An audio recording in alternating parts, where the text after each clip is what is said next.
Rapunzel!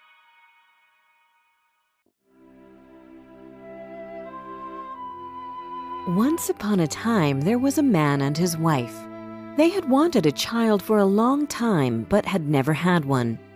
One day, a miracle happened, and the woman gave her husband the news that they had both so long wished for. They were going to have a baby. The man and his wife lived in a house with a small window in the kitchen overlooking a beautiful garden of fresh vegetables and flowers. Unfortunately, there was a high wall of barbed wire around it, and no one ever entered it because it belonged to a mighty witch, who everyone was terrified of.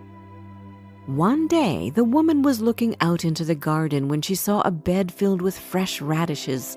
They looked so enticing that she began to want some. This went on for days. She knew she could not get the radishes, and she got more and more feeble by the day. Her husband was worried about her and asked, "What is the matter, dear wife?"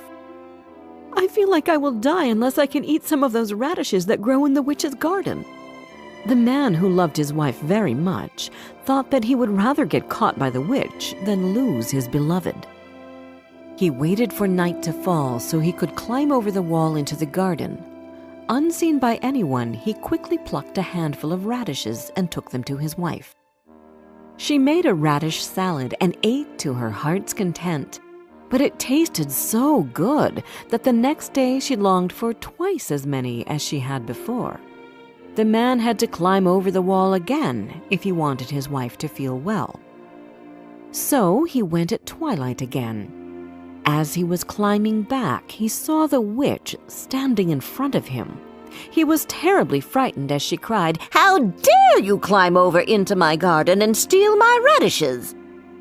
"Please don't judge me too hard," he answered. "I did it for my wife. She saw your radishes out of the window and started longing for them so badly that she would have died if she could not have had some to eat." Then the witch said, "If this is the truth, you may have as many radishes as you like, on one condition.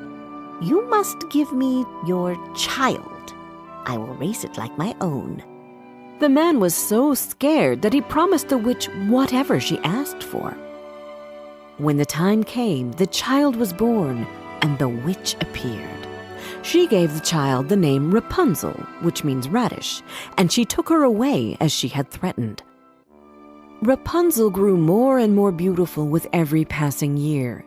On her 12th birthday, the witch locked her up in a high tower in the woods. The tower had neither stairs nor a door, but only a small window above. When the witch wished to be let in, she would cry, "Rapunzel, Rapunzel, let down your hair." Rapunzel had beautiful long hair which shone like gold and which no one had ever cut. When she heard the voice of the witch, she would loosen her plaits, let her hair down until it touched the ground so that the witch could climb up. They lived that way for years. Rapunzel's beauty was locked in the tower, away from the world outside.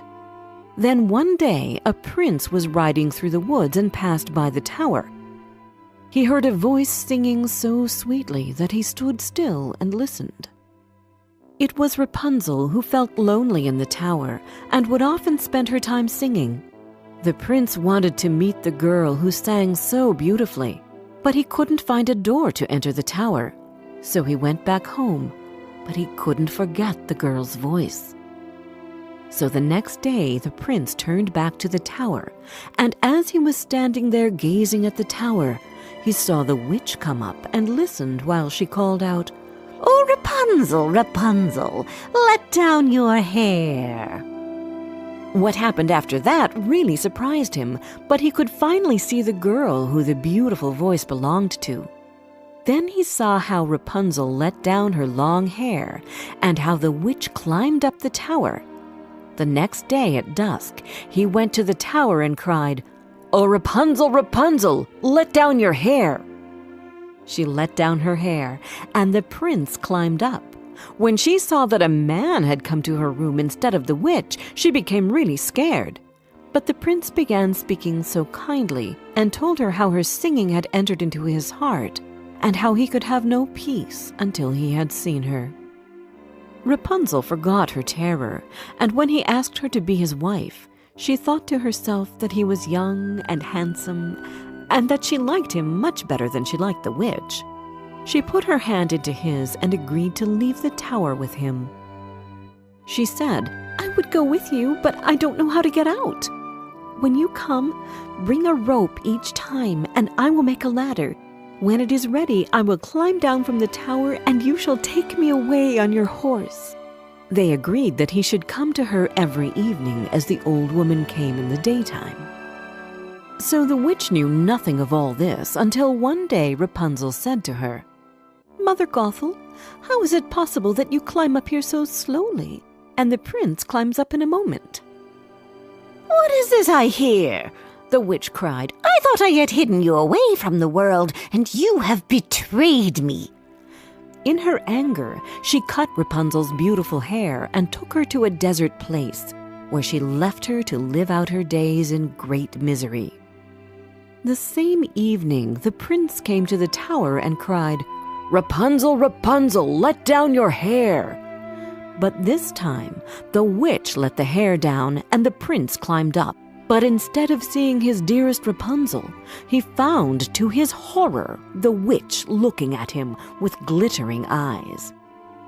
"You will never see Rapunzel again," she told him, and with those words she pushed the prince from the tower. He fell on thorns which blinded him. Left without his sight, the prince wandered through the woods for months, until one day he heard someone singing. He didn't know where he was, nor could he see where she was, but he was sure that this was his darling Rapunzel singing. He followed the voice to come to his beloved Rapunzel. When she saw him, Rapunzel dropped the buckets of water which she was holding, and they fell into each other's arms and cried, happy to be together after such a long time.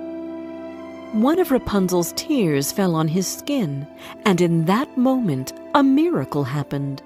The prince could see again. "What happened to your hair?" he asked, and touched her hair. But before Rapunzel could even answer him, another magic happened, and her hair grew back, long and shining as it had always been. Then the prince took her to his kingdom, where he was received with great joy. And there they lived long and happily.